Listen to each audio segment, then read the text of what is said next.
En primavera es común que en el estado aumente el número de casos de conjuntivitis alérgica, padecimiento que no es contagioso. Sin embargo, es importante consultar con el médico para descartar que sea otro tipo de conjuntivitis y prevenir contagios, informó el Instituto Mexicano del Seguro Social.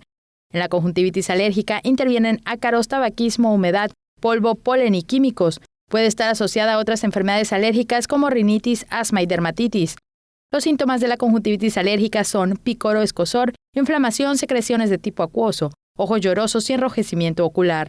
La mejor forma de prevenirla es evitar la exposición al alergeno. Sin embargo, no siempre es posible, de modo que es necesario tomar medidas para minimizar estos síntomas.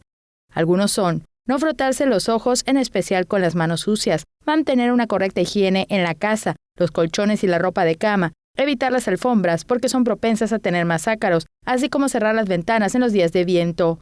En caso de que el médico lo indique, aplicarse suero fisiológico y lágrimas artificiales para eliminar alergenos, así como cerrar las ventanas del coche en el trayecto. Como hay distintos tipos del padecimiento, como la conjuntivitis hemorrágica epidémica, bacteriana y viral, los especialistas recomiendan acudir al médico en cuanto aparezcan los primeros signos de la enfermedad para que receten el mejor tratamiento. Se recomendó tener higiene y lavarse las manos constantemente, así como no automedicarse ni compartir toallas, pañuelos, maquillaje, gotas oftálmicas y evitar los remedios caseros. Teleyucatán te informa. Teleyucatán te informa.